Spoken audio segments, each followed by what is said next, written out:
बीड जिल्ह्यामधले सगळे आमदार जे आहेत मग हे आमदार जे काय करतात? लोकप्रतिनिधी लोकांनी त्यांना ते आता यांचं आता बरं ठीक आहे ऐका तुम्ही कार्यकर्ते आहात म्हणून विचारतो ते राजकीय आरोप सगळे बाजूला जाऊ दे गुन्हा दाखल झालाय तो आता पोलिसांनी केला ना ते तर खरं ना सगळं मग खोटा गुन्हा आहे ते गुन्हा पण खोटा आहे. गुन्हा खोटा आहे. Evidence आहेत कोणतं एव्हिडन्स असलं तर ते आम्हालाही मान्य ना एव्हिडन्स जर असेल तर आम्हालाही मान्य आहे त्यांचं काय एव्हिडन्स नाहीतच त्यांनी काही ज्या दिवशी गुन्हा घडला त्यावेळेस वाल्मिकांना त्या उज्जैनला होते असं कसा 302 मध्ये येणार जे गुन्हा घडला त्यावेळेस वाल्मिकांना उज्जैनला होते आता ते 302 मध्ये काय तिथं उज्जैनहून चाकू मारला इथं लागला काय आता देवाला होते कुठं होते माहित नाही आम्हाला त्यांनी काही केलं नाही तर इतके पोलिसांपासून ते पळत का होते कोण वाल्मिक कराड अहो कुणी घेणारच ना नवीन काहीतरी आरोप आता 302 करा कुठं फाशीत द्या कुठं काही म्हणाले माणूस घेणारच जितेंद्र आव्हाड जे राष्ट्रवादी काँग्रेसचे नेते आहेत त्यांनी वाल्मिक कराडला सिरियल किलर म्हटलंय त्यांनी अनेक खून केले असं देखील खोटं आहे ते मी किशोर फडचा भाऊ आहे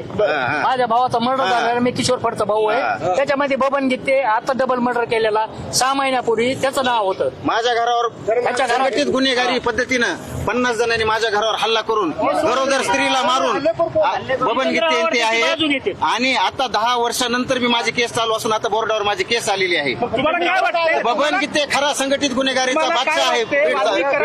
खोटे आरोप का केले जातात असं खोटे आरोप फक्त एकामुळे की एक तर सामान्य कुटुंबातून आलेला व्यक्ती आणि त्यामुळे लोकप्रियता जास्त वाढलेली आहे आणि ती लोकप्रियता आमदाराला सुद्धा जड पडते त्याच्यामुळे त्यांनी आमदार हे सगळे जे विरोध आता सध्या करत आहेत नाव घेऊ ते आमदार मुंडेला जड पडते का ती परळीचे आमदार आहे धनंजय मुंडे साहेबाला नाही धनंजय मुंडे साहेबांचे कार्यकर्ते त्यांना आणि मुंडे साहेबांना आनंद वाटतो त्यांचा कामाचा द्वेष कोणाचा वाटत नाही राजकीय आरोप होते त्यांना वाचवलं जाते तुम्हाला काय खोटं आहे ते, नाही खोटं खोटे आहे. फक्त एक असा विषय झालाय एक सध्या तुम्हाला बीड जिल्ह्याची स्थिती सांगतो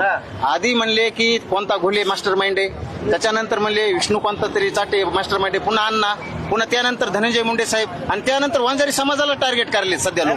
डायरेक्ट समाजाला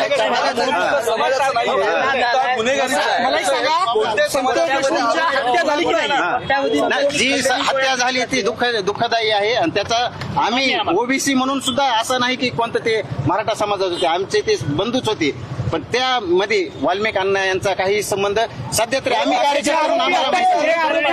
आरोपींना अटक झाले आरोपी वाल्मिकांच्या जवळचे आहेत की नाही ते खोटं आहे आणखीन ते निष्पन्न झालेलं नाही सामाजिक कार्यकर्ते आणि फोटोचा विषय राहिला माननीय शरद पवार साहेबांसोबत सुद्धा वाल्मिक अण्णाचे फोटो आहेत त्याच्यामुळे फोटोमुळे तुम्ही त्यांना गुन्हेगार समजू नका प्रकरणातले आरोपी कुठे माहिती का तुम्ही तसं कार्यकर्ते नाही ना ते आमचे कार्यकर्तेच नाहीत ना ते आमचे कार्यकर्तेच नाहीत एका ओळखीच्या व्यक्तीला तिथं पत्रकाराच्या गाड्यात तो घाबरल्यावर झाला म्हणून आम्ही त्याला बाजू काढत होतो तुम्हाला मेसेज आला होता का नाही आम्ही ज्या वेळेस टीव्हीवर बातमी पाहिली की काही वेळाने अण्णाजी हजर होणार आहेत त्यामुळे आम्ही काय विषय आहे ते पाहायला आलो आम्ही अहमदनगरहून आलो लवकर नाही 1.5-2 तास झाले बातमी चालू आहे टीव्हीला शिवाजीनगरमधल्या धनंजय मुंडेच्या घरी होतं असं म्हटलं जातं नाही ती बातमी साफ चुकीची आहे आणि असं कुठलंही शिवाजीनगरमधलं घर तिथं असेल शक्यता नाही असं चुकीचं आहे ती माहिती पूर्णपणे चुकीची आहे Come on guys, hurry up. अरे सुन ना एक ब्रेक ले लेते हैं Guys, I'm telling you, तुम लोगों को सही से ट्रैकिंग नहीं आता. But that's okay, you can learn. रोज का ढक्कन देना. ये रेड वाला है, सही वाला देना. अबे ढक्कन पहले तो सही पानी पीना